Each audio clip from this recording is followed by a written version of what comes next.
मेडी रेखा होती है। भारत की सीमा को देखो, अंग्रेज तो भारत को खंड खंड तोड़ना चाहते थे।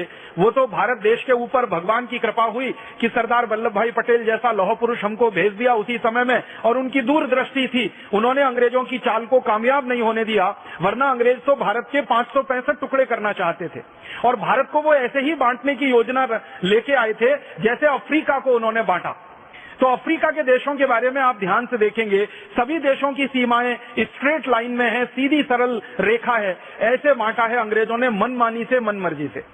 तो अंग्रेजों की योजना थी, जैसे अफ्रीका में उन्होंने किया कि देश को छोड़ा तो बंटवारा कराया उस देश का, खंड खंड तोड़ा उस पूरे अफ्रीका के लोगों को, वैसे ही उनकी योजना भारत के लिए थी कि भारत को वो छोड़ेंगे तो एक देश नहीं रहने देंगे, उसको खंड खंड तोड़ेंगे। तो उन्होंने क्या किया, भारत में 565 रियासतें हुआ करती थी, उनके राजा हुआ करते थे, उनको भड़काना शुरू किया, उकसाना शुरू किया, और हर एक राजा को अंग्रेज ये कहा करते थे प्रत्यक्ष और परोक्ष रूप से कि आप चाहो तो भारत से अलग हो सकते हो। और ज्यादातर राजा ये कहा करते थे नहीं, हमको तो भारत में विलय होना है, भारत में मिलना है। तो फिर अंग्रेज उनको और चिढ़ाने के लिए कहते थे कि फिर आपकी मर्जी, भविष्य में आपका क्या होगा हम नहीं जानते। तो इस तरह से राजाओं को भड़का के, राजकुमारों को भड़काकर उनकी योजना थी कि वो भारत को 565 टुकड़ों में तोड़ें। लेकिन उनकी ये योजना कामयाब नहीं हो पाई, क्योंकि उनकी योजना को नाकामयाब करने के लिए सरदार वल्लभ भाई पटेल ने रात दिन एक कर दिया था और जी जान लगा दिया था। इसलिए भारत की अधिकांश रियासतें, 3 को छोड़कर, एक रियासत थी जम्मू कश्मीर, एक रियासत थी उसका नाम था जूनागढ़ जो गुजरात में है, समुद्र के किनारे है, और एक रियासत थी हैदराबाद। ये 3 रियासतों को छोड़कर 562 रियासतों ने अंग्रेजों की किसी बात को नहीं माना था, और उन्होंने संकल्प लिया था कि भारत की आजादी के साथ हम भारत में ही रहेंगे, भारत में ही विलय होंगे, हमारा भारत से अलग कोई अस्तित्व नहीं है। तो अंग्रेजों की चाल कामयाब नहीं हुई, 562 रियासतों ने भारत में मिलने का फैसला किया था और वो विलय हो गए। 3 रियासतें अंग्रेजों की चाल में फंसी थी, जम्मू कश्मीर फंसा, हैदराबाद फंसा और जूनागढ़ फंसा। इन 3 रियासतों को अंग्रेजों ने भड़का रखा था कि आप भारत में मिलोगे तो कोई फायदा नहीं है, आप भारत से अलग हो जाओ, एक नया राष्ट्र बनाओ। तो जम्मू कश्मीर में ये मांग शुरू हुई थी कि हम भारत से अलग एक नया राष्ट्र बनाएंगे। इसी तरह जूनागढ़ का जो राजा था वो मुसलमान था, उसने ये कहना शुरू किया था कि हम तो पाकिस्तान में जाके मिलेंगे। और हैदराबाद का जो निजाम था वो भी ऐसी बातें करता था, वो कहता था या तो मैं स्वतंत्र हूं, नहीं तो मैं पाकिस्तान में जाऊं, भारत में तो नहीं मिलूंगा। लेकिन सरदार पटेल की होशियारी ने और सरदार पटेल की बुद्धिमत्ता ने इन तीनों राज्यों को थोड़े समय के बाद फिर से भारत में मिला लिया था। अंग्रेजों का शासन खत्म होने के बाद ये तीनों रियासतें भारत में आकर मिली। ये एक कहानी है जो अंग्रेजों की समझ, माने हमारी समझ अंग्रेजों के बारे में बनाने के लिए, जानने के लिए अवल से बनता है। अब वो जो 3 राज्य भारत में मिलने को तैयार नहीं थे, जम्मू कश्मीर, एक था जूनागढ़ और एक था हैदराबाद, तो बंटवारा हो गया। भारत की सरकार भारत में बन गई, पाकिस्तान की सरकार पाकिस्तान में बन गई। तब सरदार पटेल ने कोशिश की कि ये जो 3 राज्य हैं, इन तीनों राज्यों को भारत में मिलाने के लिए प्रयास किया जाए। तो जूनागढ़ राज्य को उन्होंने मिला लिया, बाद में हैदराबाद भी भारत में मिल गया, क्योंकि सरदार पटेल ने दोनों राजाओं को ये कहा था कि तुम पाकिस्तान जाना चाहते हो तो चले जाओ, तुम्हारा राज्य पाकिस्तान नहीं जाएगा, क्योंकि तुम्हारी जनता की इसके लिए अनुमति नहीं है। हैदराबाद रियासत में सरदार वल्लभ भाई पटेल ने एक आंतरिक सर्वेक्षण कराया था, क्योंकि वो भारत के गृह मंत्री बन चुके थे। उन्होंने एक आंतरिक सर्वेक्षण ये कराया था कि हैदराबाद रियासत में रहने वाले लोगों से पूछो वो क्या चाहते हैं। तो पता चला 97% लोगों ने ये कहा कि हम तो भारत में ही रहना चाहते हैं, हमारा पाकिस्तान से कोई लेना देना नहीं है।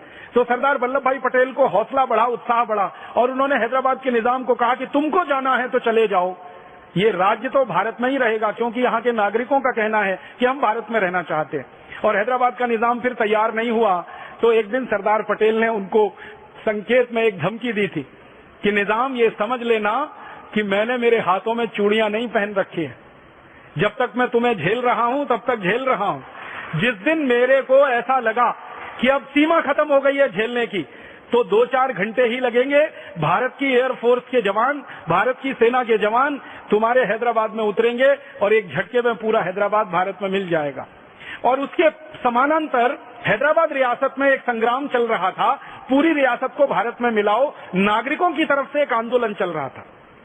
और इस आंदोलन में बहुत बड़ी भूमिका थी आर्य समाज के नेताओं की। आर्य समाज के नेता पूरे हैदराबाद रियासत में उस समय सक्रिय थे और भारत के कुछ समाजवादी नेता जैसे श्री राम मनोहर लोहिया और उनकी एक बड़ी फौज, ये सब इस बात के लिए सक्रिय थे कि हैदराबाद को भारत में मिलाना है। तो हैदराबाद रियासत के गांव-गांव में ये नेता घूम घूम कर प्रचार कर रहे थे और जनता को समझा रहे थे कि आपको पाकिस्तान नहीं जाना है, भारत में रहना है। तो उसका फल मिला था, उस प्रचार का बहुत बड़ा फल मिला था। जनता ने ये फैसला कर लिया था कि हम तो भारत में ही रहेंगे। तो निजाम एक दिन फिर भाग गया भारत छोड़कर और भारत में पूरा हैदराबाद राज्य मिला लिया गया। और इसी तरह से जूनागढ़ का हुआ, जूनागढ़ का भी सारा का सारा राज्य इसी तरह से भारत में मिलाया गया। अंत में जम्मू कश्मीर का मामला आया और जम्मू कश्मीर के मामले में हुआ ये था कि जम्मू कश्मीर के महाराजा थे हरि सिंह, उनके दिल में अंग्रेजों ने ये जोत जला दी, अलग देश बनाना, अलग राष्ट्र बनाना, बफर स्टेट बनाना, और वो इसी का गाना गाते रहते थे। और अंग्रेजों के मन में था कि ये जम्मू कश्मीर तो अलग हो ही जाए जैसे पाकिस्तान अलग हुआ, और अंग्रेज उस आग में घी डाल रहे थे। उसी समय पाकिस्तान ने जम्मू कश्मीर पर हमला कर दिया और जैसे ही जम्मू कश्मीर पर हमला हुआ तो महाराजा हरि सिंह के हाथ पांव फूल गए। उनके पास पूरी सेना नहीं थी जो पाकिस्तान के हमले का सामना कर सके। और महाराजा हरि सिंह को यह दिख गया कि अब तो पाकिस्तान की सेना जम्मू तक पहुंचने वाली है, अब ज्यादा दूर नहीं है, और अब तो ये श्रीनगर भी गया, जम्मू भी गया, सब कुछ गया। तो उनके दिल में था कि एक स्वतंत्र राष्ट्र बनेगा, अब तो लगा कि ये पाकिस्तानी राष्ट्र बन जाएगा। तो अंत में उन्होंने हथियार डाले और सरदार वल्लभ भाई पटेल के पास अपने प्रधानमंत्री को भेजा और कहा कि अब आप हमें बचाओ। तो सरदार वल्लभ भाई पटेल ने मुस्कुराते हुए कहा कि हम क्यों बचाएं आपको, क्यों बचाएं? जम्मू कश्मीर तो भारत का अंग है नहीं, और आप तो कहते हो कि हम स्वतंत्र देश बनाएंगे, तो अपना स्वतंत्र देश बना लो, हम आपको क्यों बचाएं? तो जो प्रधानमंत्री था महाराजा हरि सिंह का बहुत होशियार, बहुत चतुर व्यक्ति था, उसने कहा कि इस समय बहस करने का समय नहीं है, बाद में हम तय कर लेंगे, लेकिन ये पाकिस्तानियों से तो हमें बचाना है अपने राज्य को। तो सरदार पटेल ने कहा कि मैं मेरी सेना भेज सकता हूं और पाकिस्तानियों को हमारी सेना गाजर मूली की तरह से काट देगी, लेकिन एक शर्त है। तो शर्त क्या है? शर्त यह है कि आप बिना किसी शर्त के भारत में मिलने का फैसला करो और ऐलान करो कि भारत में आपका पूरा राज्य का विलय होगा। उसी कंडीशन पे भारत की सेना आपको बचाने के लिए आएगी, क्योंकि तकनीकी रूप से जब तक आप भारत देश से जुड़ते नहीं है तब तक भारत की सेना आपकी रक्षा क्यों करेगी? क्योंकि भारत की सेना तो भारत की सीमाओं की रक्षा करने के लिए है, और जम्मू कश्मीर चूंकि भारत का अंग नहीं बन पा रहा है और आपने ऐलान कर दिया है कि इसको स्वतंत्र देश बनाना है, तो हम आपकी रक्षा तो नहीं कर पाएंगे। तो प्रधानमंत्री भागा भागा वापस गया महाराजा हरि सिंह के पास और कहा कि सरदार पटेल ने तो ना कह दिया, सेना तो नहीं आएगी जब तक हम भारत में विलय के दस्तावेजों पे हस्ताक्षर नहीं करते, भारत के साथ विलय के संधि पत्र पर हम हस्ताक्षर नहीं करते, तब तक भारत की सेना नहीं आएगी और हम तो अब मारे जाएंगे। और उस समय पाकिस्तानी सेना श्रीनगर के बिल्कुल नजदीक में थी, हमला करते हुए वो आगे बढ़ रहे थे। कबायली लोग पाकिस्तानी सेना में भरपूर मदद कर रहे थे। तो महाराजा हरि सिंह ने फिर दस्तावेज पर हस्ताक्षर किए, भारत में जम्मू कश्मीर का विलय हुआ और जम्मू कश्मीर भारत का अभिन्न अंग बना। और सरदार पटेल के सामने जब ये दस्तावेज प्रस्तुत हो गए कि महाराजा हरि सिंह ने स्वीकार कर लिया है, तो फिर सरदार पटेल ने आदेश किया कि अब भारत की सेना जम्मू कश्मीर कूच करेगी। तो भारत की वायु सेना ने और थल सेना ने रातों रात 24 घंटे में जम्मू कश्मीर में जो ऑपरेशन चलाया वो दुनिया का सबसे अद्भुत ऑपरेशन था। हजारों सैनिक उतार दिए जम्मू कश्मीर में, और उन सैनिकों ने जो पराक्रम दिखाया वो भी दुनिया में अद्भुत था। आप कल्पना कर सकते हैं श्रीनगर तक पाकिस्तान की सेना पहुंच चुकी हो, आप सोचो कहां तक आ गई सेना, वहां तक पाकिस्तान की सेना पहुंच चुकी हो, तब भारत की सेना ने एंट्री की थी, प्रवेश किया था, और प्रवेश करते करते गाजर मूली की तरह से पाकिस्तानियों को काट दिया था। और पाकिस्तानी फिर उल्टे पैर भागे वहां से, और भागते भागते भारत की सेना ने जब उनका पीछा किया तो पाकिस्तानी सीमा तक भारत की सेना पहुंच गई, और पाकिस्तानी सीमा का एक बड़ा हिस्सा भारत की सेना के कब्जे में आ गया। और भारत की सेना के कब्जे में आ गया तब भारत के सैनिक इतने उत्साह से भरे हुए थे, इतने जोश से भरे हुए थे कि भारत के प्रधानमंत्री को वो बार बार कह रहे थे कि आप कुछ करना मत, बस थोड़ी मोहलत और दे दो, लाहौर और कराची अब हमारे हाथ में आने वाला है, ये ज्यादा दूर नहीं है। लेकिन उसी समय फिर हमसे एक भूल हो गई, और उस भूल की चर्चा मुझे करनी है। वो भूल क्या हो गई? भारत के प्रधानमंत्री ने भारत के गृह मंत्री को बिना पूछे अपनी तरफ से युद्ध विराम की घोषणा कर दी। युद्ध विराम का नियम है कि जब युद्ध विराम की घोषणा की जाती है तो कैबिनेट की मीटिंग बुलानी पड़ती है और उस मीटिंग में बात रखनी पड़ती है और पूरी कैबिनेट उस पर सही माने और मंत्रिमंडल का सबका हाँ हो जाए, तब प्रधानमंत्री उसकी घोषणा कर सकता है। लेकिन प्रधानमंत्री महोदय ने ना तो कैबिनेट की मीटिंग बुलाई, ना उनकी सहमति ली, उन्होंने अपने मन से घोषणा कर दी और वो घोषणा भी उन्होंने ऐसे नहीं कि लोगों के सामने, रेडियो पे जाके कर दी।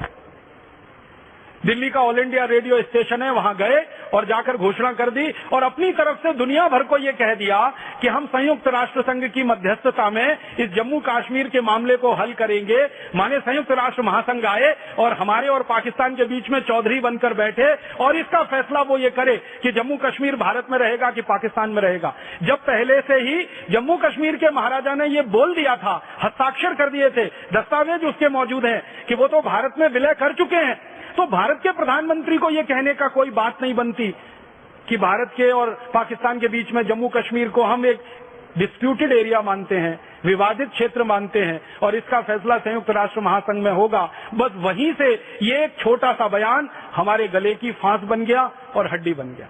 अब पाकिस्तान बार बार इसी को कहता रहता है कि भारत ने तो बोला है जम्मू कश्मीर डिस्प्यूटेड एरिया है, विवादित क्षेत्र है और भारत ने तो बोला है कि इसका फैसला संयुक्त राष्ट्र महासभा के द्वारा होगा। तो संयुक्त राष्ट्र महासभा के लोग आए, जम्मू कश्मीर में रहें, भारत की सेना वहां से हटाई जाए, पाकिस्तान की सेना भी वहां ना रहे और जम्मू कश्मीर में एक जनमत संग्रह कराया जाए और वो जनमत संग्रह के आधार पर जो तय हो उससे तय किया जाए कि जम्मू कश्मीर भारत में रहेगा कि पाकिस्तान में रहेगा। अब तकनीकी बात जो मैं कह रहा हूं कि वो पहले विलय हो चुका था जम्मू कश्मीर का, तो ये प्रश्न ही नहीं उठना चाहिए था, लेकिन वो एक बड़ी भूल हो गई और उसी भूल ने जम्मू कश्मीर को विवादित क्षेत्र अंतर्राष्ट्रीय दुनिया में बना रखा है। भले हमारे लिए जम्मू कश्मीर भारत का अंग है, लेकिन संयुक्त राष्ट्र महासभा के लिए जम्मू कश्मीर एक विवादित क्षेत्र है और विवादित क्षेत्र में चौधरियों को घुसने का, दखल करने का अधिकार है। तो जम्मू कश्मीर के मामले में संयुक्त राष्ट्र को भी दखल करने का अधिकार है।